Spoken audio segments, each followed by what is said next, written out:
On this day, 1998, Tony Scott's spiritual sequel to Francis Ford Coppola's 1974 classic The Conversation, Enemy of the State, opens in theaters. Stay exactly where you are. I want to use every means possible to get what we need. From Jerry Bruckheimer. Get the cat. What's the cat's name? Babe. Producer of The Rock. Come here, baby. Baby, come here. A film by Tony Scott. Target is on 21. Director of Crimson Tide. Is this about me? 20. Do they know me? 19. Who is they? 18. He jumped to 17. Do they know me? I don't know what you're talking about.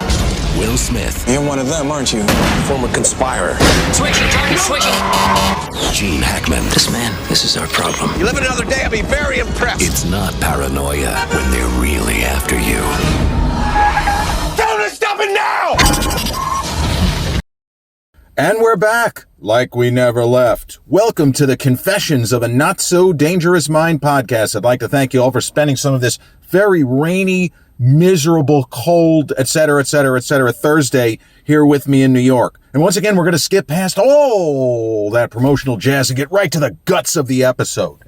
So today marks 26 years since the release of certainly one of the 3 or 4 best performances Will Smith ever gave in a movie, and one of the biggest hits of his career as far as just a standalone, where it's not Bad Boys 1, 2, 3, 4, 5, 6, 7, 8, 9, 10, just a standalone movie that was never going to have a sequel. And on this day, 1998, saw the release of Tony Scott's terrific Enemy of the State. And I guess the character that Will plays, Robert Clayton Dean, Harvard law graduate, home run hitter, attorney, and quite a brilliant guy. I guess he's the enemy of the state. But then again, it depends who you ask, right? Who are the heroes? The heroes are often the guys that win the wars, right? But in the world of this film, Will's character, the fact that he is highly intelligent is not just a throwaway. And, you know, one of the kind of great, in quotes, disposable action films of the 80s, which I love, but it's trash. It's a guilty pleasure movie. Action Jackson. Carl Weathers' main character of Jericho Jackson is a Detroit cop. He was a lieutenant. As the movie opens, he's been busted down to sergeant because reasons.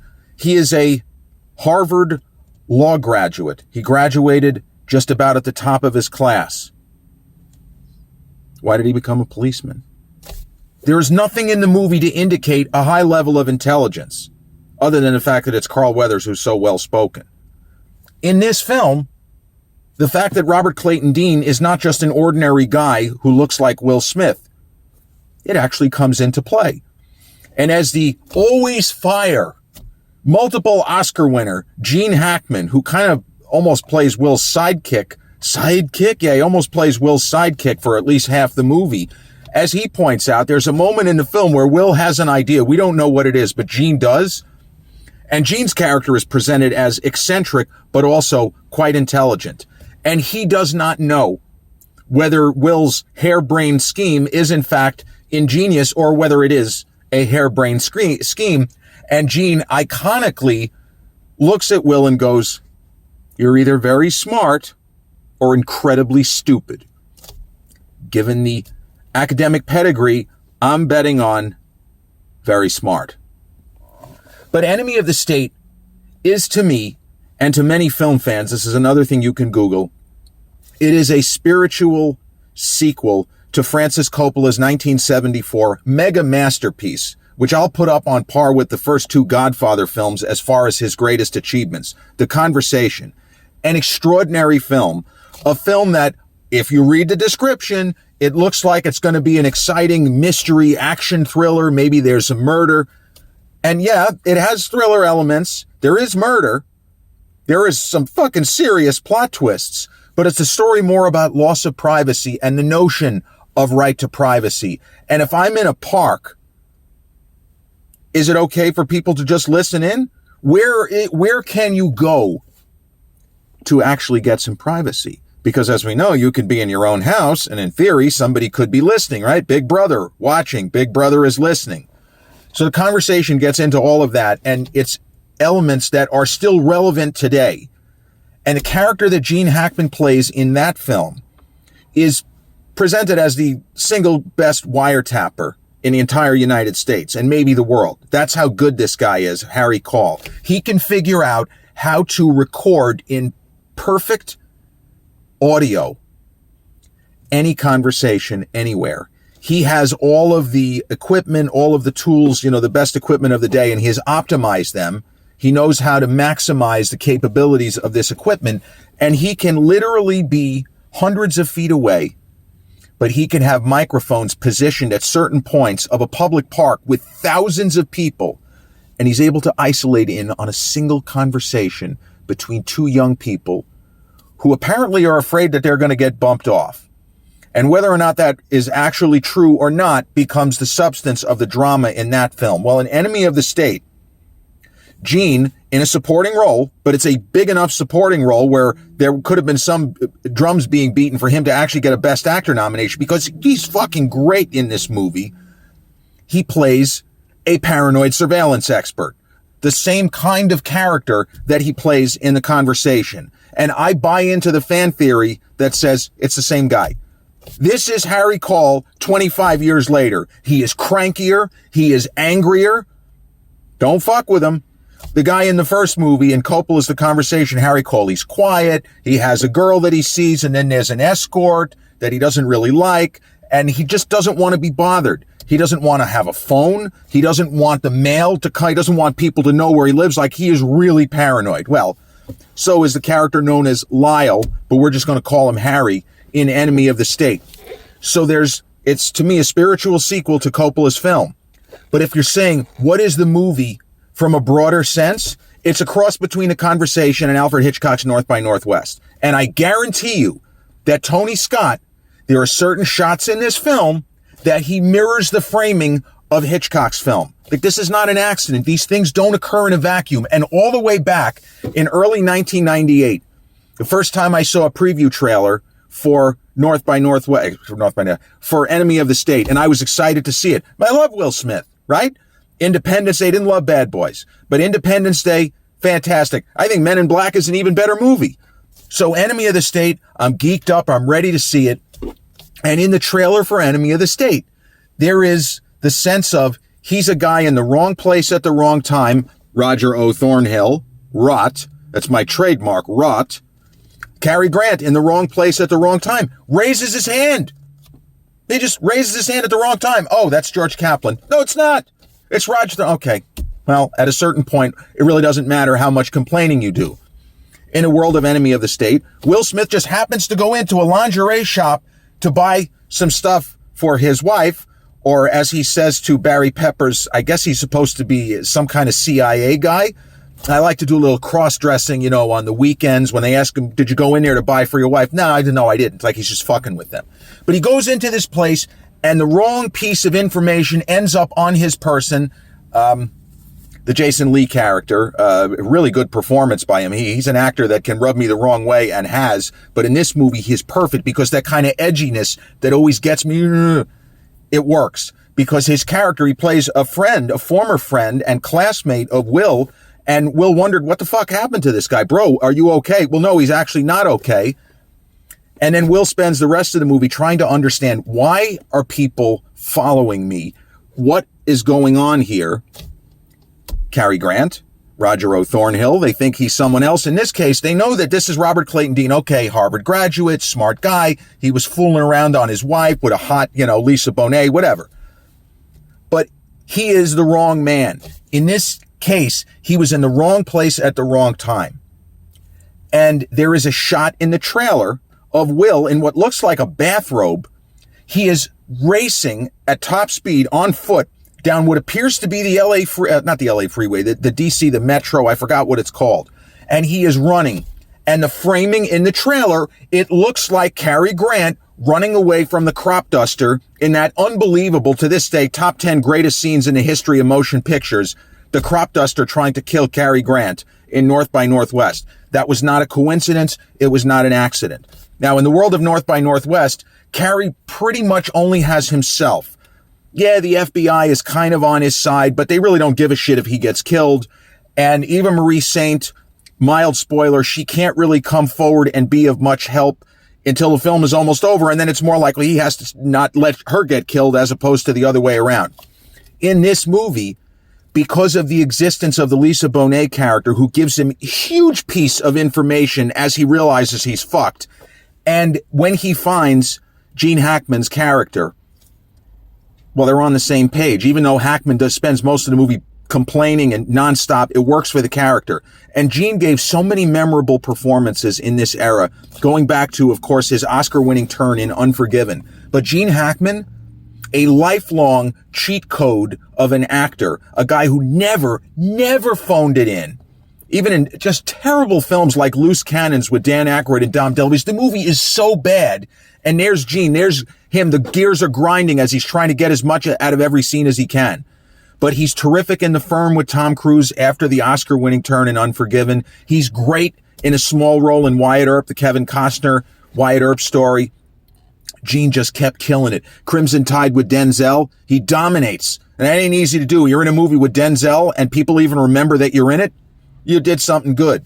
He's really solid in a movie I don't love called The Chamber with Chris O'Donnell. That was one of the lesser successful John Grisham adaptations, and he is fire again in absolute power as the president of the United States, opposite Clint Eastwood's master thief Luther Whitney. So Gene was just ripping him out, one terrific performance after another, but showing the range and showing the skill of somebody who was in the business for so long and a star since the late 60s, since Bonnie and Clyde. He crafts a distinctive performance in Enemy of the State that is nothing like, well, it's nothing like the Harry Caul, the character that I think it's supposed to be. That was a quiet, interior, introspective performance. It's nothing like that guy. This guy, it doesn't feel like any other Gene Hackman character. And there's a certain element, it's almost a thrilling element, because character comes across as a total wild card. We think he's a good guy, but he is so irascible. He's so angry. Well, I don't know. Is he going to be on Will's side or not? And Will does something a little bit different. The fact that this role was originally written for Tom Cruise and Mel Gibson and Costner and, the big names of the day of the 90s were offered this, and Will ended up doing it. And they did not tailor the script for his persona. There's little bits and pieces of Big Willie style, but really not very much. But it's a strong performance from Will. And Gene Hackman is such a formidable screen presence. And maybe there are a couple of moments where Will's character is a little bit cowed by this guy. But his performance is great. And this isn't the kind of movie you're ever getting an Oscar nomination or anything like that, at least not for what Will does in the lead. But Will is terrific the whole way through. Concentration never wavers, and he doesn't fall back on the Big Willie style. He doesn't scream, who's the man now, or any of that sort of stuff. I've got to get me one of these. No, he doesn't do, oh, hell no, nothing. It's a very straightforward, it is a role that could have been played by any of the other big stars of the day, but I like that Will got the role. And honestly, I feel like the film would not work as well if it's Tom Cruise. Then the rest of the casting is thrown in the air. I just think that he was the right guy. And the film deals with GPS when the technology was just being rolled out. The movie is a cautionary tale. As The Conversation, as I mentioned, the Coppola film was a cautionary tale dealing with issues of privacy, and it's the same thing here. This movie predicted a very near future where we could be watched 100% of the time without knowing it.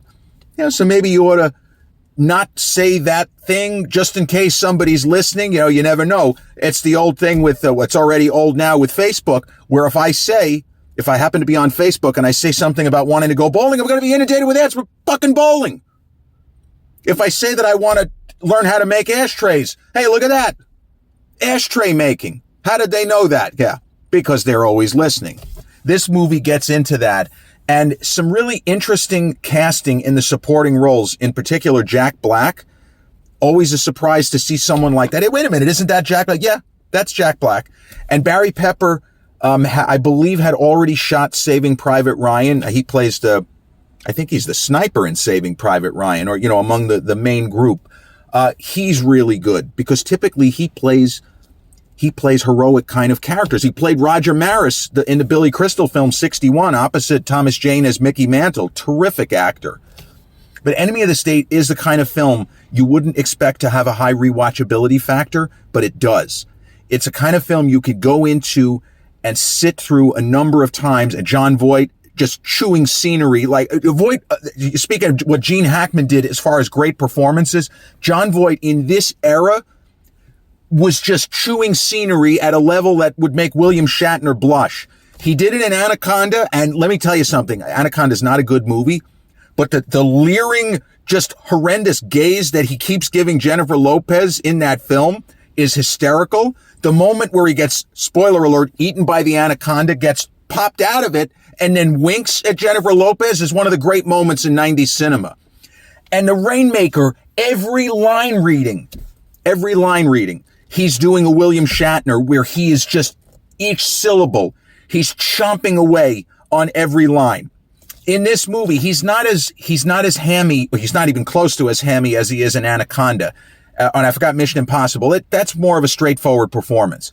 But in Enemy of the State, his character is very much over the top.